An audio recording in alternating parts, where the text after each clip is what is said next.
Let's say you're out at dinner with your family, and you hear some commotion. You then see someone choking, and instinctively you rush to perform the Heimlich maneuver. They thank you for saving their life, and you think nothing of it because you're taught this life-saving act. But we're not taught all life-saving procedures. What if, on the stage, I have a seizure? Would you know what to do to potentially save my life? Let me introduce myself. My name is Matthew, and I have an invisible disability. Specifically, I have idiopathic generalized epilepsy. It is something I battle every single day, rain or shine. But each day, I'm offered an ultimatum. I can either become the victim of my circumstances or become the victor of my daily battles. But what does this mean? What does fighting an invisible enemy look like? What happens when you're the only one fighting? Well, you see, over the course of 11 years, I've made several observations about how the world around me views epilepsy. Surely you see me and you cannot see that I have epilepsy, or that I'm in constant fear of having a seizure. This is all thanks to the facade I present every single day for everyone I meet. It provides the perfectly normal and generic glow that everyone falls for. One of the first observations I made was that most people have no idea what epilepsy is. To summarize it, epilepsy is a chronic neurological condition characterized by recurring seizures. Who can develop it? Anyone. It doesn't matter who you are or what you look like. As long as you have a brain, you can develop epilepsy. There's a multitude of causes and several different types. Epilepsy is even fatal. Sudden unexpected death is a leading cause of death in individuals with uncontrollable seizures. To better translate my diagnosis, I'll break it down. My epilepsy is idiopathic, which means it has an unknown cause. It's generalized, which means it's in both hemispheres of my brain. The seizure types I have are absence, myoclonic, and tonic-clonic. You see, epilepsy is more than just a seizure, and it is the additional side effects that fall in line with my diagnosis that remain largely unknown and unspoken about. My first seizure was horrific. I, although unconscious, was violently seizing on the floor of my childhood home on a snowy February morning. Feels like yesterday. I'd been seizing for 45 minutes. The emergency personnel arrived, they wrangled me, put in an IV, and rushed me to the hospital. Most of you don't know what a seizure is like, but it's like having your soul ripped from your body as your vision fades to black, and you're left to wonder whether you're going to die. An unknown amount of time passes, and then I'm allowed to leave the hospital. But I didn't just leave with a diagnosis. I was told to keep my epilepsy a secret, to avoid the stigma, to not tell anybody, because I'd be looked at differently. I wouldn't get any friends, wouldn't get a job, wouldn't even graduate high school. It didn't make any sense. As you can see, quite emotional, yes. But I was 11. 11! So I didn't follow the orders. I didn't do what they said, which makes sense. I did the exact opposite. I made it well known that I had epilepsy. But there was an issue. Most people didn't know what it was. The conversations were, I have epilepsy. And they would respond, okay, thank you for letting us know. But what is it? There's nothing wrong with that response. It just showed a lack of awareness. But as you can see, now I'm crying, and usually I do the whole tough guy facade. Well, instead, I wanted people to say, yeah, epilepsy's not controlling Matthew. He's controlling epilepsy. But that got mixed up.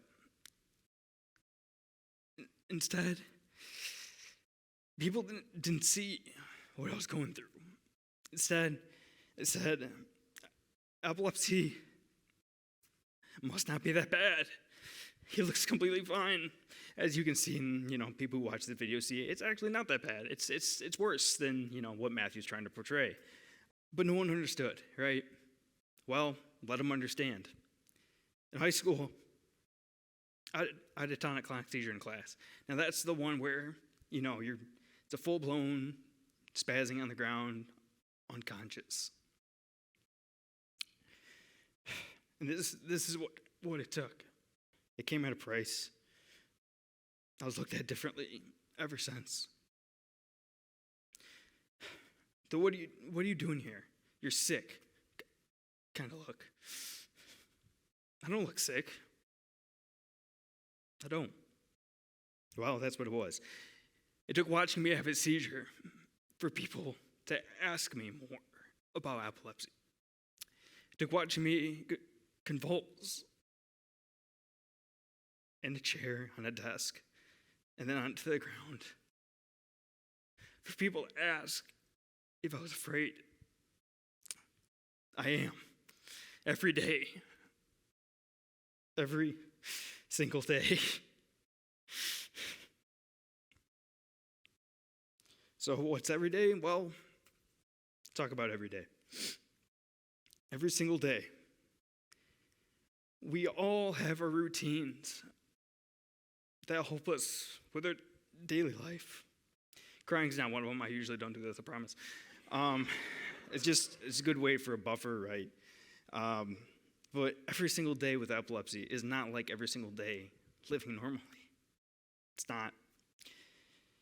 You constantly have to worry whether you're going to have a seizure and who will be around you, and if they know seizure first aid. If. Well, daily life, we all aim for our goals. What was my goal? It wasn't much. I just wanted to be a soldier. No, it's nothing special. Nothing special at all. And I worked relentlessly and received an appointment to the United States Military Academy, only to be rejected because of my epilepsy. Something you can't see. I performed well. I did everything except have epilepsy. Red flag. Okay, so what do I do instead? Well, I move on. I work hard. I make everyone try to understand what living with epilepsy is like, and well, hopefully this does anything justice. So let's talk about my life views and how they differ. Now, you may not like your alarm clock. It rips you from your comfortable bed. But for me, the sound of my alarm clock reminds me that I did not die in my sleep from a seizure. And we all utilize a shower to maintain basic hygiene, but for me, this is my first encounter of the day with possible death, because if I have a seizure here, I can drown. Simple as that. So, to distract me from these thoughts, I work out. I internalize. As you can see, internalizing is bad, as now I'm crying on stage. And all choked up. Not ideal. So, I work out. I listen to Jocko Willink and his motivational podcast. But who's going to save me if I have a seizure while running or lifting weights? Can't do it. There's no way. No way. So, like anyone, I do what I can to live normally. But living normally with epilepsy is like living with an arm tied behind your back. And just because I did not have a seizure does not mean my day was completely successful. There is more complex battles happening beneath the surface that you just don't see. I use a long list of questions to help me assess my day, Any side effects of my medication? Depression, drowsiness, anxiety, drowsiness again. I take enough pills to tranquilize a small horse. I do. Am I getting enough sleep? Am I having any auras, which are seizure onset feelings? They're not great. Don't recommend them. These things, and these are just a few. They help me assess my day and see if I'm doing all right.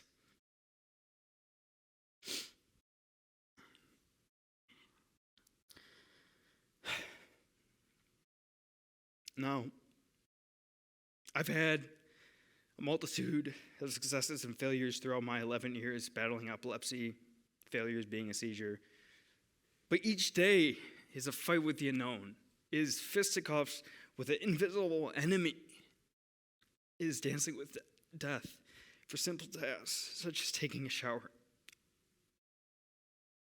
or just going for a run.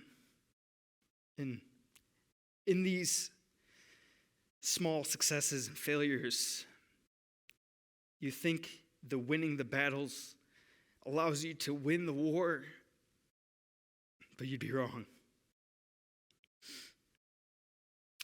I'm still losing to the biggest enemy. What is that? It's the world around me. And this lack of understanding. You see, there's not a lot of talk about epilepsy or the latest breakthrough in treatment. And I made some observations throughout the years. There's commercials with celebrities talking about living with diabetes, or the infomercial with William Shatner explaining how his CPAP machine works to treat sleep apnea. But there's no equivalent for those with epilepsy, like myself. And so I figured, well, an informed society is a safer society. Because look at it. Common understanding and application of CPR and Heimlich maneuver save dozens of lives every single day. But why isn't seizure first aid taught in the same capacity as these other emergency procedures? Well, I'd like to say that there's a hierarchy in our society that needs to be torn down. And this hierarchy considers some conditions and disorders to be of greater importance than others, leaving disabilities like epilepsy is not alone in this one, leaving them left out of conversation. And it is my assessment that epilepsy is left out of conversation because of the lack of understanding. It is a lack of understanding of what epilepsy is and what to do in the event of a seizure. It is a lack of understanding that epilepsy is more. It's more than just a seizure. And well, as a result, the lack of understanding leaves many people written out of the narrative of what it means to be a human. I feel human. I'm crying. That's pretty human. Our society needs to make life more inclusive, accessible, and safe for those living with epilepsy. Because although I may stand here and be vulnerable, some people aren't. They listen to the doctors by just not telling anybody about their condition. Too many. It's too many. One's too many.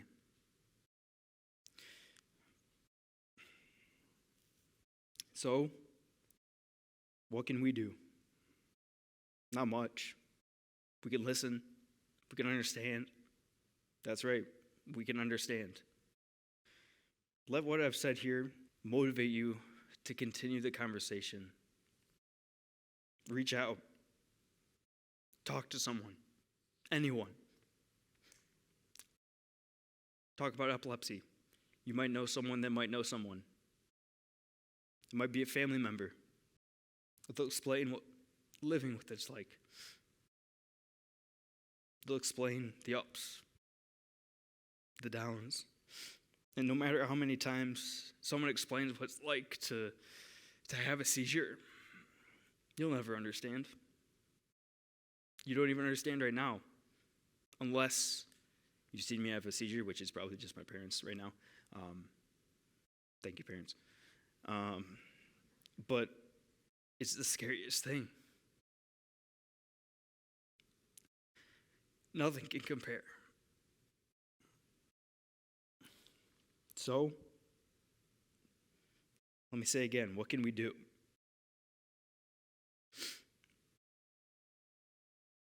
We can do something. We can become epilepsy aware. Simple. It's not up to the epilepsy community to teach you what we should know. We should all know how to take care of one another. There's evidence we're getting better at this. We're treating each other's mental health better by seeing straight through the old lie of, yeah, I'm fine, which I do a lot. I'll admit it.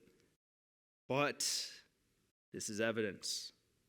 The change can happen, but progress is slow. So, I offer a call to action of making your community an epilepsy-safe community. It's very simple. Take action. That's it. That's all you got to do. If you're an educator, make your classroom epilepsy-safe. Understand how medications can impact your students' learning ability. Fun fact, don't remember any of my middle school career because I was pretty much sedated all the way through. If you're a business owner, have your employees attend a seizure first aid class. You know, you're running a business, a restaurant, say, and someone has a seizure. You now know what to do. If you're planning an event with flashing or moving lights, like a concert, a movie, I don't really go to the movies because, flashing lights. Communicate that this could trigger seizures. If you don't know what to do, come talk to me. I'm a member of the epilepsy community. Talk to the Epilepsy Foundation of your state. Ask how you can be informed. Spread awareness. That's the solution, to be informed. Now, there's a motto in the epilepsy community that says, epilepsy can affect anyone with a brain, and anyone with a brain can affect epilepsy. We all have brains, don't we? Nod. Thank you. This means any one of you can develop epilepsy. But any one of you can do something to improve the quality of life for those living with epilepsy, i.e. myself. Now, before I go, let's adventure back to the restaurant scene that I proposed. And you're out at dinner with your family. But instead of seeing someone choking, you watch them violently convulse in their chair and continue to thrash around on the ground. Do you know that this is a seizure? Do you know how to save their life? Thanks.